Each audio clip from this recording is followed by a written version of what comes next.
My name is Dean Hachamovitch. I worked at a software company for about 20 years, and I'm a member of the board of the Arendt Center. So I guess by some taxonomy here, I'm a technologist.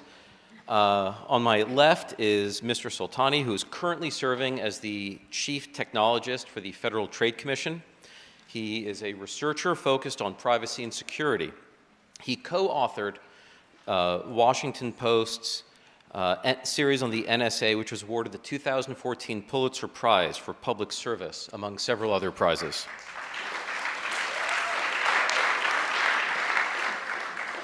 He has testified in front of U.S. Senate committees. Looking around this audience, my bet is that most of you have heard him on NPR. By matter of introduction, I should say that this might be the first moment today that the stage has no lawyers on it, and thus there is a higher expectation of direct answers to questions from the audience. Feel free to start preparing direct questions now. By way of context, today you've heard from scholars skilled in the art of law and politics and philosophy. From their point of view, privacy really involves issues historically like abortion and sexuality and marriage and the right to die. And all of this changes because technology. The conversation now, as you've heard so far, involves how we communicate, how we entertain ourselves, and how we shop. And for the sake of starting on a question that I think is at the top of everyone's minds, you're an accomplished technologist. Stepping back from all the mechanisms in technology, very concretely, what is the harm when apps and websites track us and know us?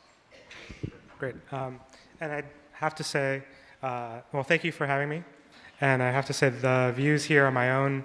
They're not of my employer or anyone that I've ever worked with. They make me say that. So, there's a number of ways we can think about this question of what's the harm. This is often used as justification for collection. One way I like to think about, first of all, I should say I hate the word privacy. I've worked on the topic for a long time, but I can't stand the word because I don't think it well describes some of the technologically related issues that are generated.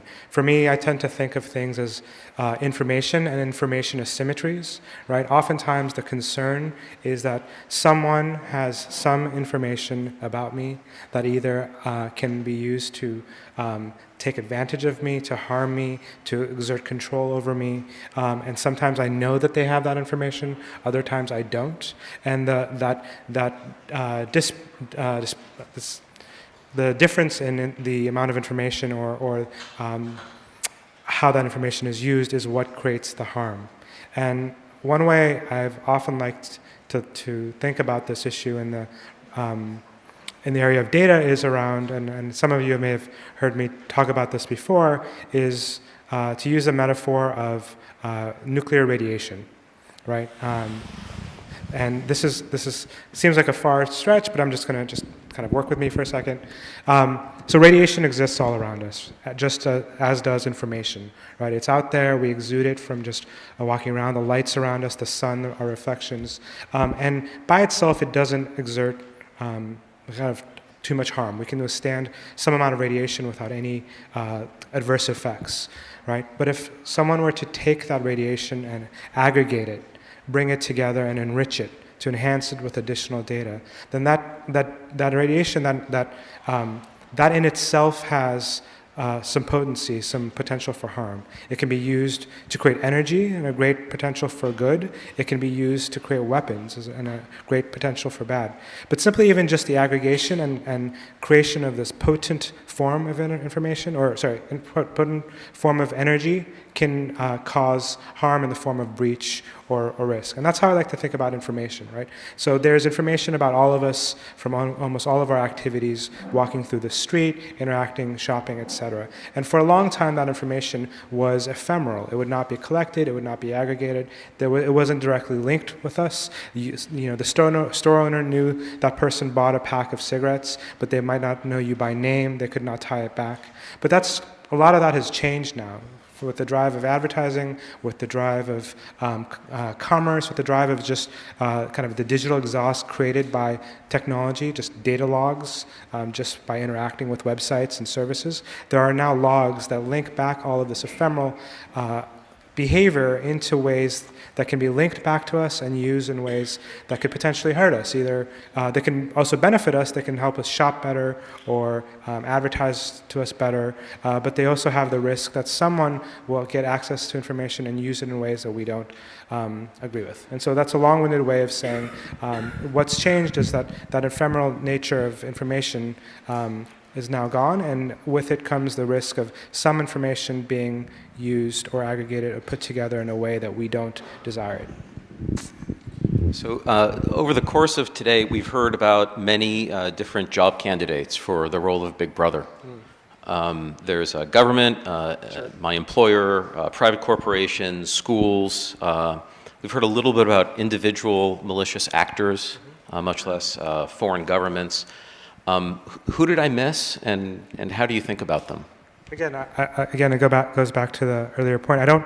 To me, the model is there's a piece of information or some inferences about me, and there's some actor that might want to use it in ways that I don't believe it. It could be an employer, it could be a spouse, it could be a government entity. They all have different incentives, different roles, and oftentimes the key piece that's missed is that the ways by which the information is now able to be collected has radically changed, right? So if my employer or my spouse or my government wanted to surveil me, they would have to exert quite a bit of effort in doing so. They'd have to sneak around, they'd have to follow me, they'd have to kind of spend quite a lot of time figuring out what books I read or what content I'm observing. That's radically changed now. That information, those trails are now created just by virtue of the computers we use, the apps we use, the services we use, and that data exists in multiple places. Governments can go to the entities that collect that information, as we heard, with or without a warrant, to get aspects of our life.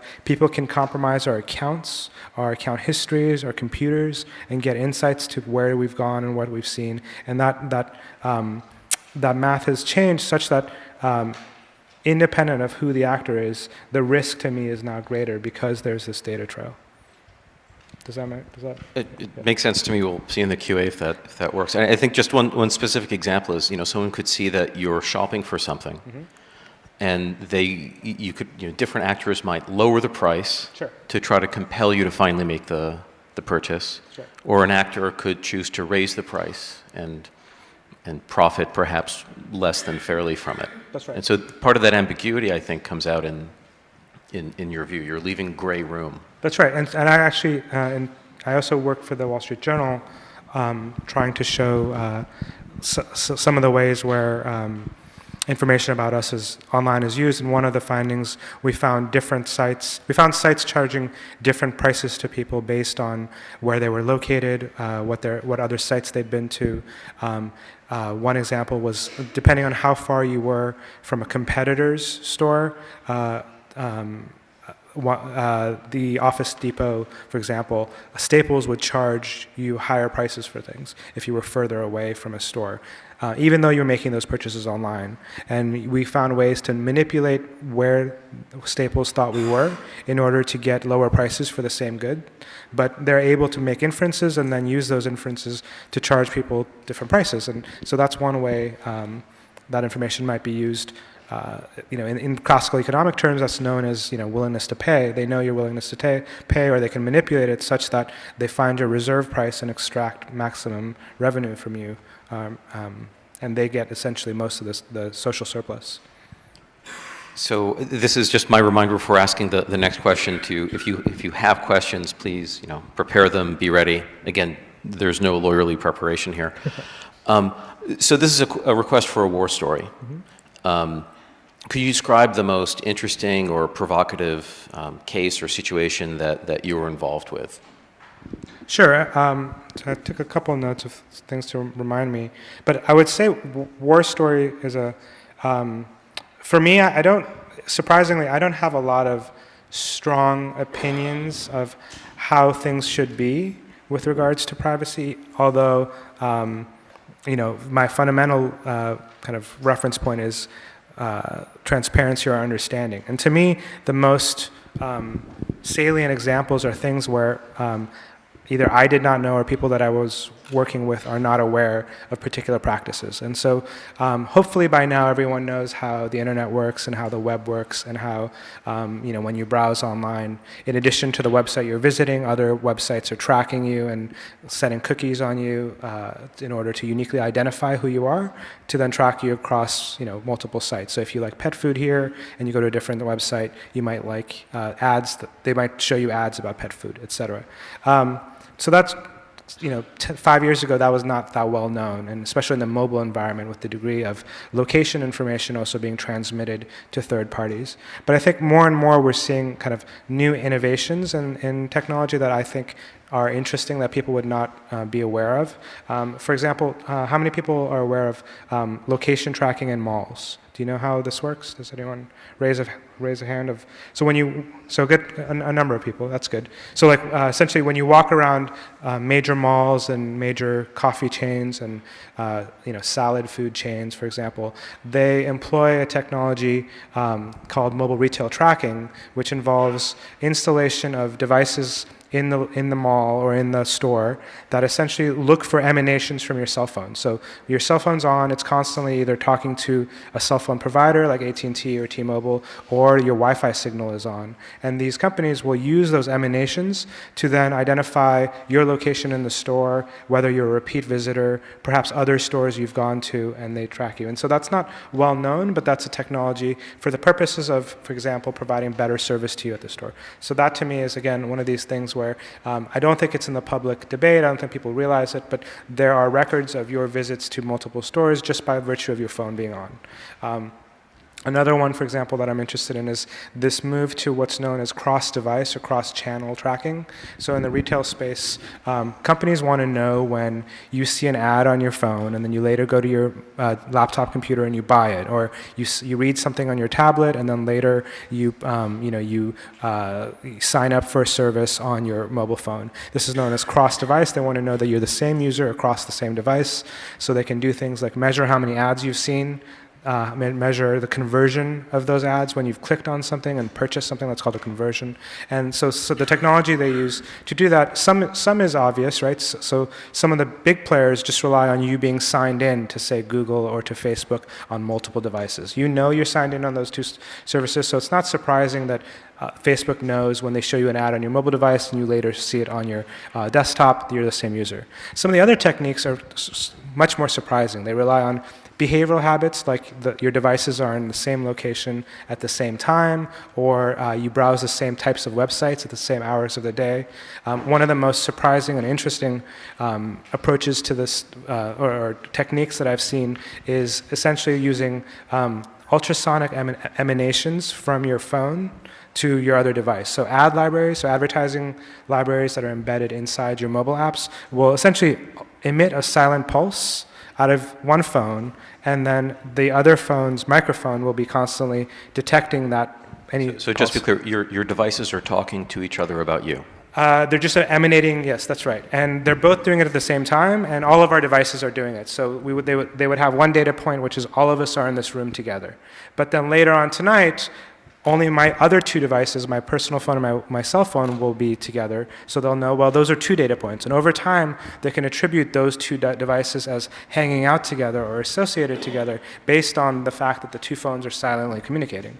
Again, something I don't think most consumers would know about, something that is hard to essentially find out ways to notify and alert people about so that we have choice, but ultimately has the result of bridging two devices' behaviors together in a way that would surprise and shock most people. And just to kind of to touch on that, why that's an issue is you might want to carry two devices and keep them separate. You might want to keep two parts of your life separate, my work or my home or my press. I was a reporter in a past life. My activity with sources and my activity with my normal life. There's a number of contexts in which I might want to keep those behaviors separate, but there is a push in industry to link those in order to, for example, provide better services or advertising, et cetera. And with that, are there questions from the audience? I see a hand back there in a bright color I can't make out. Yes. So I'm just kind of curious. I cover this topic too for a trade publication, and the more that I write about it, the more you talking about this retailers and how a lot of the public isn't aware of this going on. And then the FTC has clearly done a ton of work with telecoms and things like that. I'm just curious if you think there's a case to be made that this is unfair to consumers.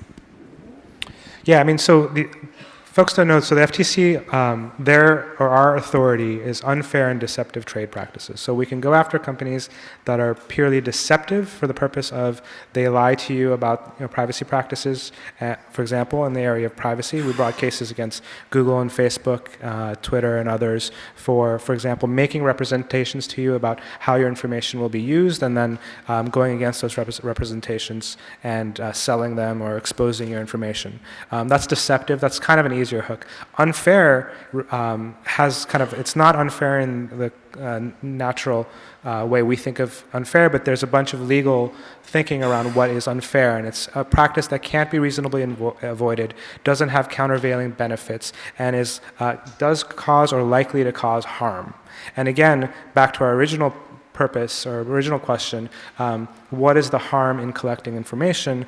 I don't think the Federal Trade Commission or the government is at a position where they can argue just the simple collection of information, especially when it's things like browsing behavior, is necessarily a harm. They've brought cases for things like exposing your private life from, for example, from a webcam installed inside your house. Perhaps that's closer to a harm, but just things like where you've been or your browsing activity, it's a much harder threshold. Not saying that they won't, but I feel like the balancing act, particularly for a trade regulator, right, someone that's involved in protecting consumers but also maintaining trade, is hard to just bring a pure harms case on a privacy issue. And one thing to think about is a part of it, or a lot of it, is that we don't have, so what I described to you is the unfair and deceptive rule.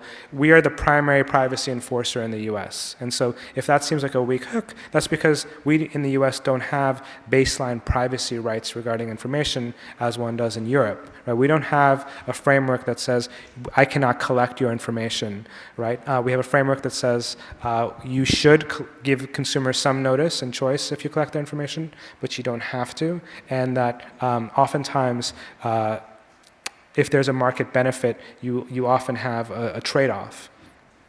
I think just one very specific, concrete example of the US as compared to the European regime is if you go to news websites in the UK or in Europe, you'll notice that the first time you visit, there's a giant thing that flies up that says, we use cookies, and then it says something else, and then you click OK.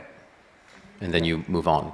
And that practice, right, like the sites put those up because of specific legal reasons, and we have not yet had those here. That's right. So they require consent, and even there's some question as whether providing an interstitial, a click before you see the content, is actually consent. But they're required to get consent before collecting your information or setting a cookie, whereas in the US you don't. One thing that actually reminds me of is the earlier conversation, though, with David Brin about whether this essentially determinism of this is the way the world is because of our participation in it, and this is the world it's going to be. One thing about this cookie issue that's worth noting is that it didn't actually have to be this way. So it didn't necessarily have to be that a number of websites outside of the site you visit. So when I visit the New York Times, I might get 50 other third-party companies that are tracking what I read on that website. There was a great article on the New York Times, funny enough, a couple weeks ago about the cost to, just in terms of bandwidth costs on a mobile device. You pay about $10 in mobile bandwidth for allowing these third parties to set and serve you content. So effectively, consumers subsidize the surveillance of consumers. That's right. That's right. Right. But what's funny about this whole thing is it didn't actually have to be this way. So 20 years ago, I doubt anyone in this room is, maybe with the exception of us two, are old enough to remember NCSA Mosaic. Do people remember? This was like, sweet. So one of the first browsers, or I think the first kind of big browser, which then became Netscape. At that time, there was a big decision as to whether to request permission from the user to set cookies, and then whether first-party cookies and third-party cookies should be treated the same. And some engineers in a room decided, you know what, these pop-ups are annoying, we're just going to accept cookies, and you know what, let's just leave third-party cookies, let's treat them the same as first-party cookies. Those little technical decisions essentially gave rise to this huge advertising industry that we have now that we rely on for content, but it also became essentially the basis for a lot of the privacy invasions that we have now. And it could have very well gone a totally different direction. And we're kind of seeing that right now with the rise in ad blockers, where people are essentially blocking ads and essentially blocking third-party content and saying, no, we don't want others tracking us on a website. But that could have been the norm, right? We could have had a tip jar for when we read a news website and been allowed to protect our privacy and not allow other websites to track us. But that was just a technical decision made by some engineer at a point in time, and it doesn't necessarily have to be the way it is. And we are seeing some advances by some companies to provide more privacy-preserving technologies and build in privacy protections into technology. So I don't accept the notion that it can only be this way because it's the way it currently is. I'm sorry, down in front here, there are two questions. Sorry. Related to the point of ad blockers, I feel like consumer acceptance of current practices in the United States is founded largely on ignorance.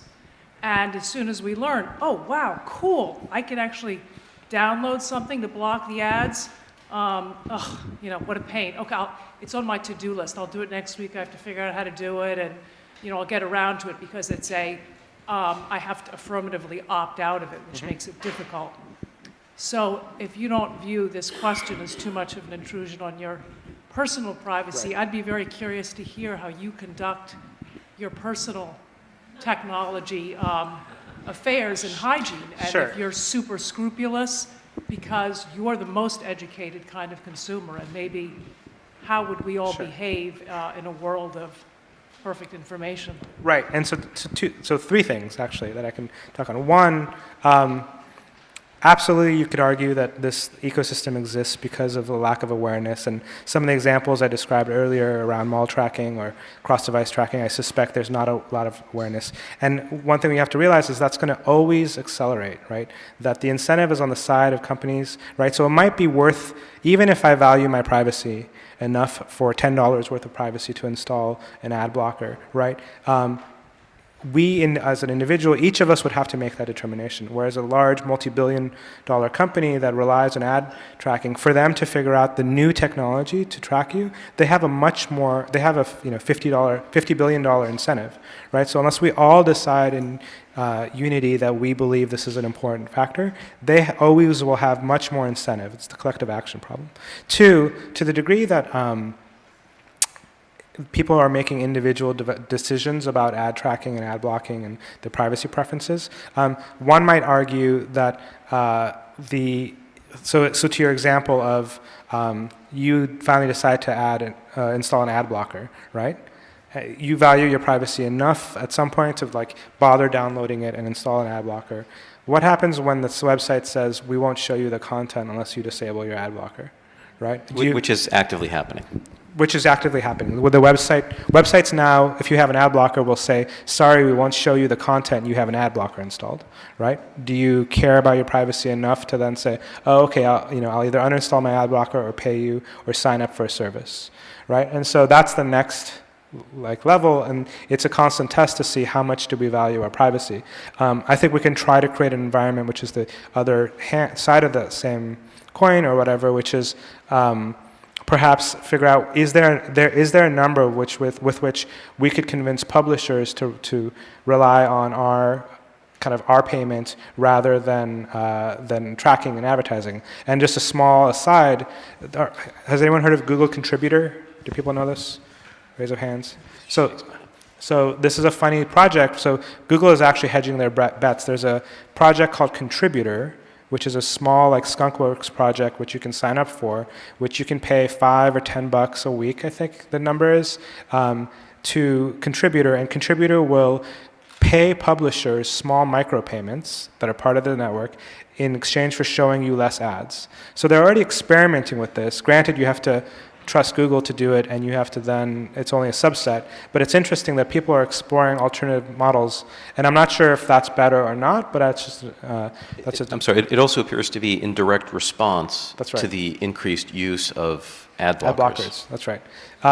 And then for my personal hygiene, the clear answer is it depends, right? So I use Twitter, I use Facebook, I use certain technologies for things I want to disclose. I also, I route all my devices, and I essentially pipe my traffic through kind of an analyzer that I work with that helps look at what data is being transmitted. I also, when I want to be private, I will not bring those devices with me, or I will not use certain technologies. I did work on the Snowden files with the Washington Post, and in that context I had much different OPSEC and much different protocols.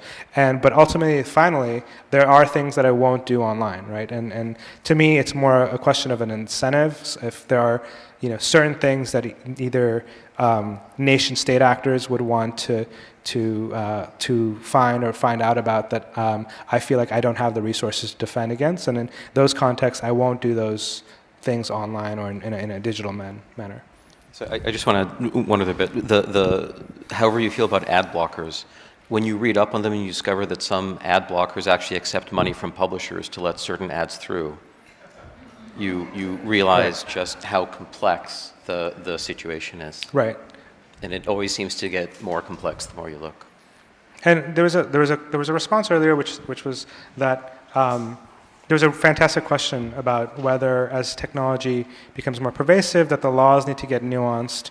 And I'm not sure if it's just that the laws need to get nuanced, but I think our understanding and our ability to parse and apply policy to technology needs to get much more sophisticated, right? Because nearly all of the disclosures you might have read about by the NSA, most of them involved, for example, the ability for their technologists and their lawyers to work out vulnerabilities, not just in software and hacking, but vulnerabilities in the legal system such that they could perform somewhat legally the work they wanted to do. And you shouldn't fault them for it. Their mission is to provide and surveil to the best of their the ability. Who you should fault is us as the public and the policymakers for not addressing and providing policy to these vulnerabilities, right? These policy vulnerabilities, these legal vulnerabilities, these loopholes in the law that allow one particular FISA court to approve mass surveillance, or my favorite topic, which is the definition of collection versus so collection is different in NSA world versus acquisition. So in the kind of surveillance world, you can acquire content, which means you can take and record to a hard drive all content passing through certain pipes without necessarily being said to have collected it. Right? It's the tree falls in a forest. This is a philosophy crowd. Someone can figure this out, right? But their argument is that because no human eyes have fallen on the data, we have not collected it on it. We have not collected that data, and therefore there is no policy violation, right? And that to me is a really interesting parsing of a legal argument. But tell me what the right answer is. Go ahead. We have one or two questions on Twitter. If I'm going to just maybe put them both out and see if either of them are ones you want to take up, Ashkan. One is, what is the potentiality of health insurance companies using Fitbit data to determine costs of coverage? And what would that mean for people who are less fit or more fit? I think the short answer is it's already happening. Yeah. So, and the second one is that Yaron Lanier, who went to Bard briefly, suggests that we be momentarily compensated for corporate use of our data. Comments? So maybe either one of those that... Sure. To the former, I don't know exactly in the health context, but we know in the car premiums market, our driving behaviors and are currently, at least in the U.S., it's voluntary, where I install a device on my car and I prove to the all watchful eye that I'm driving safe, and therefore I get a discount. Right, and so we call that voluntarily until 70% of us are doing that, and then it becomes mandatory because everyone else pays insurance premium for not participating in that program. And to the second question of being compensated for the data, it's hundreds of scholars have provided this theory or presented this as an idea. My favorite paper is Pam Samuelson in 1999 wrote about this as information as a property right. There are some benefits, there are some severe limitations, most of which being stemming from the behavioral econ literature, which is another reason why we don't really value privacy is the same reason why we don't put on seatbelts in cars, right? And this is the behavioral economics. This is the thinking around low probability events, right? The likelihood of some sort of privacy harm directly affecting one of you is not necessarily in your immediate time horizon, and you might discount the likelihood that it's going to happen to you. And so whether it's to sell your information for a low amount of money, you know, the non-sophisticated answer is lolcats, right? You will always pay to watch cats on the internet for some reason. I don't know why, but people do, and they'll trade their data for it, right? And it's not logical, but we like the immediate gratification. We like the satisfaction. Most times when we're doing that calculus, we're like, so what if we give our name just to watch this video? And oftentimes we will not do that math well. Just one other example to the healthcare one. In a moment that made me think of the ACLU, there's a site that you can do a web search for called Unfitbits, and it's a variety of ways to have your Fitbit report results that you may not have actually done. For example, attaching a Fitbit to a power drill has all sorts of interesting results. Metronome as well. And there are a variety of interesting ways to, for lack of a better term, hack any system. We have college students and early college students here, and in an act of trying to discriminate against people in my own age group, I'd like to ask if there are college or early college students with a question. Yes, there is one question over there from someone who doesn't yet have a bachelor's degree. Thank God for not going to grad school. So my question is, it's related to the whole Max Schrems thing that is going on right now. And, you know, you briefly mentioned, you know, the privacy rights in the EU are very different from what's going on in the States. But there's a hard push in the EU right now, or what I see as a hard push for privacy rights, and they're focusing on US-based companies. Do you think that that's going to have a policy change in the States, or do you think, what do you think the implications of that is? That's a great question in terms of the implications. So for folks who don't know, the recent European Court of Justice essentially invalidated what's known as the US-EU safe harbor, which allows European consumers' data to be transferred to the US for processing. Typically, in the EU, states have to verify, nations have to verify that the companies and their consumers' data, companies collecting consumers' data have practices with regards to privacy and handling of the data and how that's processed. And this invalidation has created a huge burden for US companies that collect data from EU citizens. The answer is, I don't know what the outcome is going to be. We definitely now, US companies are now listening and scrambling to figure out, one of the responses is to have these model contracts that describe what the company's practices are. And there's additional work to potentially house Europeans' data in Europe, for example. I doubt it's going to go to that length. I think, but it does, I think, create a forcing function whereby US companies need to essentially play better with European law. Whether that's good or bad is unknown. One of the things to think about from the trade perspective is that most of the companies that have benefit from the collection of data are in the US, right? And so on one hand, you might say that's because the US had laxer laws with regards to privacy. On the other hand, there's more to lose for the US economy if those laws were to be applied to the US, right? And so I don't know what the policy outcomes are going to be. I suspect there's going to be some tightening of US restrictions or some balancing, but I actually don't know. I think it's a great wait and see question. I just want to add one other. I completely agree with what you said. This is one of many, many laws that operate differently EU as compared to the US. historical story from my past. If you have a chance to talk with the people, either on the U.S. government side or on the U.S. corporate side, who go and negotiate things with Europeans, there's a moment in the negotiation where they look at each other and all the Americans leave the room, because the Europeans are going to talk about their absence of a First Amendment right and how that affects the laws that they put into place for how people speak and communicate on the internet. And so it's interesting to look at the regime of data protection, and it's got good and bad, and also look at other aspects that are different, because none of these really operate in a vacuum. Right. So I'm not a lawyer, but so Europe doesn't have a First Amendment law, right? So the right to be forgotten, for example, operates in a very different fashion there. Please join me in thanking Ashkan Soltani and Dean Hachamovitch.